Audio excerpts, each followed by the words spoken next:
ജനവിധിയെ അട്ടിമറിക്കാൻ തെരഞ്ഞെടുപ്പ് കമ്മീഷൻ വിചാരിച്ചാൽ സാധിക്കും എന്നതിന്റെ നേർരേഖയാണ് ഇപ്പോൾ പ്രധാനമന്ത്രി കസേരയിൽ ഞെളിഞ്ഞിരിക്കുന്ന നരേന്ദ്രമോദിയും അദ്ദേഹത്തിന്റെ മന്ത്രിസഭയും.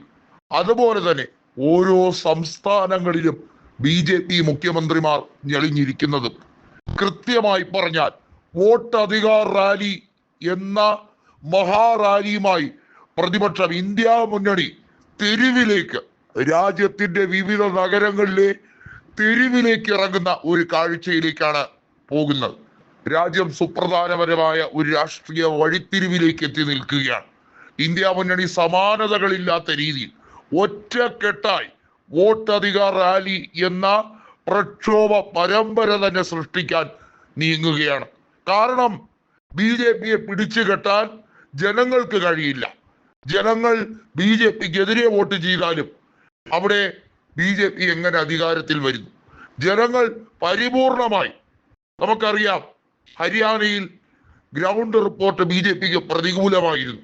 BJP ഒട്ടുമിക്ക സീറ്റിലും തോറ്റ് മുളിപിടിക്കും എന്ന് തന്നെയായിരുന്നു അവരും പ്രതീക്ഷിച്ചിരുന്നത്. അവിടെ 90 നിയോജക മണ്ഡലങ്ങളിൽ വോട്ടെണ്ണി കഴിഞ്ഞപ്പോൾ BJP കേവല ഭൂരിപക്ഷത്തോടെ അധികാരത്തിൽ വരുന്നു. BJPയുടെ പ്രാദേശിക നേതാക്കൾ തന്നെ കണ്ണു തള്ളിപ്പോയി. ഇത് തന്നെയാണ് മഹാരാഷ്ട്രയിലും ഇമ്പാക്റ്റ് ഉണ്ടാക്കിയത്. ഓരോ സംസ്ഥാനത്തും നിയമസഭാ തെരഞ്ഞെടുപ്പിൽ അട്ടിമറി നടത്തുന്നത്, അധികാരം പിടിച്ചെടുക്കാൻ വേണ്ടി വോട്ട് മോഷണം നടത്തുന്നത്, കൃത്യമായി പറഞ്ഞാൽ 70 വയസ്സ് കഴിഞ്ഞവർ കന്നി വോട്ടർമാർ, ഒറ്റമുറി വീട്ടിൽ താമസിക്കുന്നത് 80-ലധികം വോട്ടർമാർ. ഇതെങ്ങനെ പോസിബിളാണ്? ഇതെങ്ങനെ പ്രായോഗികമാകും? മഹാരാഷ്ട്രയിൽ 4 മണിക്ക് ശേഷം ഏകദേശം 1.5 മണിക്കൂർ കൊണ്ട് 40 ലക്ഷത്തിലധികം വോട്ടുകൾ ഒരുമിച്ച് പോൾ ചെയ്യപ്പെട്ടു. ഇത് സാധ്യമാണോ? ഒരു പോളിംഗ് ബൂത്തിൽ ക്യൂ എത്ര വേഗത്തിൽ ആ ക്യൂ കുറഞ്ഞാലും ആ വോട്ട് ഇടുന്നതിന് ഒരു സമയപരിധിയില്ലേ? ഒരു വോട്ട് കുത്തുന്നതിൽ നിന്നും അടുത്ത ആൾ പോളിംഗ്, അതായത് വോട്ട് രേഖപ്പെടുത്തുന്നതുമായി ബന്ധപ്പെട്ട ഒരു സമയക്രമമില്ലേ? ഏറ്റവും കുറഞ്ഞത് 1 മിനിറ്റ് സമയമെടുക്കില്ലേ? അങ്ങനെ ഇന്റഗ്രേറ്റ് ചെയ്യുമ്പോഴുള്ള കണക്കുകൾ ഓരോന്ന് രാഹുൽ ഗാന്ധി പറയുന്നു. തെരഞ്ഞെടുപ്പ് കമ്മീഷൻ പറയുന്നു ഡിജിറ്റൽ തെളിവുകളെല്ലാം മായ്ച്ചു കളഞ്ഞു, അതൊന്നും സ്റ്റോർ ചെയ്ത് വെക്കേണ്ട കാര്യം ഇലക്ഷൻ കമ്മീഷൻ ഇല്ല.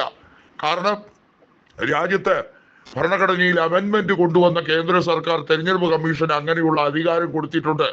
തെരഞ്ഞെടുപ്പ് കമ്മീഷന് രേഖകളൊന്നും ശേഖരിച്ച് വെക്കേണ്ട കാര്യമില്ല പോലും. ഇവിടെയാണ് തെരഞ്ഞെടുപ്പിൽ അട്ടിമറി നടന്നു എന്നുള്ളതിന്റെ നേർരേഖ മാറ്റാൻ എന്തുമാത്രം പണിപ്പെട്ടു രാജീവ് കുമാറും അതിനുശേഷം വന്ന ജ്ഞാനേഷ് കുമാറും എന്ന് വ്യക്തമാക്കുന്ന സാഹചര്യം. ഇതിൽ കൂടുതൽ ഇനി എന്താണ് വേണ്ടത്? വോട്ട് അധികാർ റാലി ഈ രാജ്യത്തെ തന്നെ പിടിച്ചു കുലുക്കുമെന്നുള്ളതിന് സംശയമൊന്നും വേണ്ട. ഇനി ഒരു തെരഞ്ഞെടുപ്പ് ഈ ഇലക്ഷൻ കമ്മീഷന്റെ മേൽനോട്ടത്തിൽ നടത്താൻ സമ്മതിക്കില്ല എന്ന് ഉറപ്പിച്ചു പറഞ്ഞിരിക്കുന്നു പ്രതിപക്ഷം.